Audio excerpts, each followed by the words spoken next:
Good morning, students. Welcome to science class. Today I am here to discuss chapter 15. Chapter 15, the question answer. So, first question is, what is balanced diet? So, I have written the answer of this chapter. Those food which contains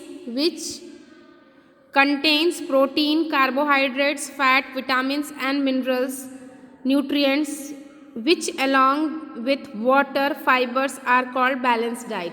means balance diet एक ऐसा diet होता है जिसमें proper amount में vitamins, fats, minerals, carbohydrate सब होते हैं. उन्हीं को हम लोग क्या कहते हैं? उन्हीं को बैलेंस डाइट कहते हैं. So first answer is clear. What is balanced diet? Those diet which contains carbohydrates, protein, fats, vitamins are called balanced diet. What are the characteristics of a healthy person? Second question. Answer is characteristics of healthy person free from sickness and diseases. ये जो healthy person होते हैं वो free होते हैं sickness से, disease से बिल्कुल फ्री होते हैं. उनको कोई भी बीमारी नहीं होती, उनकी इम्यून सिस्टम डेवलप्ड होती है एंड मेंटली फिट होते हैं. Third is free from tension. कोई टेंशन नहीं होता कि उन्हें कोई बीमारी है, low blood pressure, high blood pressure. Able to work efficiently, और वर्क जो है वो एफिशिएंटली कर पाते हैं. That are the characteristics of a healthy person.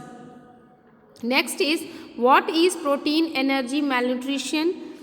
Deficiency of protein in the diet causes protein energy malnutrition. These result the diseases of Kwashiorkor and Marasmus. जब protein की deficiency होती है, प्रोटीन की कमी हो जाती है बच्चों में, तो बच्चों में एक डिसीज़ हो जाता है. दैट इज़ व्हाट क्वाशिकॉर और मारसमस, दो डिसीज़ होते हैं. उसको डेफिशिएंसी ऑफ प्रोटीन की वजह से ये होता है. ओके. सो थर्ड क्वेश्चन, तीनों क्वेश्चन हो गया. What is balance diet, what are the characteristics of a healthy person, what is protein famous, what is protein energy malnutrition. So these are the 3 points. So 3 question answer we all have discussed. Okay students, आपको इसको बहुत अच्छे से अपनी note copy में right करना है ताकि आप इसको लर्न कर सकें. Okay. Next question is, what are germs? Name different kinds of germs. Germs कितने तरह के होते हैं? तो characteristics, communicable diseases are, germs 2 तरह के होते हैं. ये हमने इसमें भी पढ़ा था.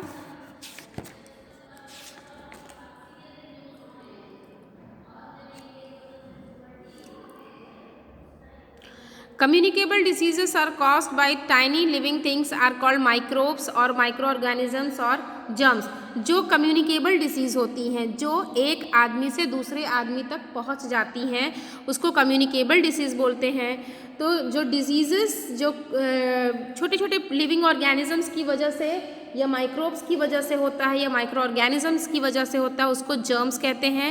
और different तरह के germs हैं, वो कौन कौन से हैं? Bacteria, virus, protozoa and fungi. So these are the different types of germs. I will show you the picture of this.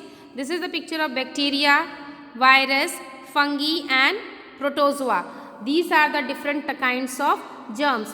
Next question is, what is difference between communicable diseases and non-communicable diseases? तो communicable diseases are those that can spread from one person to another. ये मैंने आपको बताया था कि जो एक person से दूसरे पर्सन तक चला जाता है उसको कम्युनिकेबल डिसीजेस कहते हैं. और non communicable diseases are those diseases that do not spread from one person to another person. जो एक पर्सन से दूसरे पर्सन तक ट्रांसफर नहीं होता है उसको कहते हैं नॉन कम्युनिकेबल डिजीजेस. किसी चीज़ की डेफिशिएंसी से होता है वो है नॉन कम्युनिकेबल डिसीजेस, जैसे नाइट ब्लाइंडनेस हो गया, बेरी हो गया, स्कर्वी, रिकेट्स, एनीमिया, ग्वाइटर, ये सब जो है वो किसी चीज़ की डेफिशिएंसी की वजह से होता है। तो they are non communicable diseases, okay. And communicable diseases are those that can spread easily from one person to another, ठीक है। जो बैक्टीरिया से, जो जर्म से, जो छोटे छोटे लिविंग ऑर्गेनिज्म से, माइक्रो ऑर्गेनिज्म से फैलता है, दैट इज़ कम्युनिकेबल डिजीजेस। जैसे बैक्टीरिया हो गया, बैक्टीरिया क्या हुआ वो छोटे छोटे ऐसे छोटे होते हैं जो हमारे नेकेड आइज से नहीं दिखते हैं, इससे बहुत सारे डिसीजेस हो जाते हैं। ये आप देख सकते हैं कम्युनिकेबल डिसीजेस कैसे फैलता है, थ्रू ए डायरेक्ट कांटेक्ट, किसी से कांटेक्ट में हो जाते फैलता है, एयर से फैलता है, थ्रू वाटर एंड फूड से फैलता है। ये कम्युनिकेबल डिजीजेस के बारे में है, ठीक है। नेक्स्ट क्वेश्चन क्या है, give 5 preventive measures to control communicable diseases. 5 communicable diseases के प्रिकॉशंस कैसे हम उसको रोक सकते हैं। पहला है, the water should always be kept covered in the clean utensil. जो भी वाटर है जो हम पीने वाले हैं उसको हमेशा साफ़ सुथरे यूटेंसिल में रखना चाहिए। अवॉइड बाइंग और ईटिंग फूड्स इन अनक्लीन सराउंडिंग। जो भी सराउंडिंग से जो भी चीज़ हम खरीद रहे हैं या खा रहे हैं वो एकदम क्लीन सराउंडिंग का होना चाहिए। The patient should be kept isolated from other family members. और कोई भी इन्फेक्टेड पर्सन है तो वो हमेशा आइसोलेटेड, एकदम अलग होना चाहिए और लोगों से, और स्वस्थ लोगों से बिल्कुल अलग होना चाहिए। वैक्सीनेशन और inoculation should be taken at the proper time. जो भी वैक्सीनेशन रिलेटेड है उसको प्रॉपरली उसको लेना चाहिए। The surrounding around our houses should be kept clean. और जो भी सराउंडिंग है, एनवायरनमेंट है, वो हमेशा साफ़ सुथरा होना चाहिए।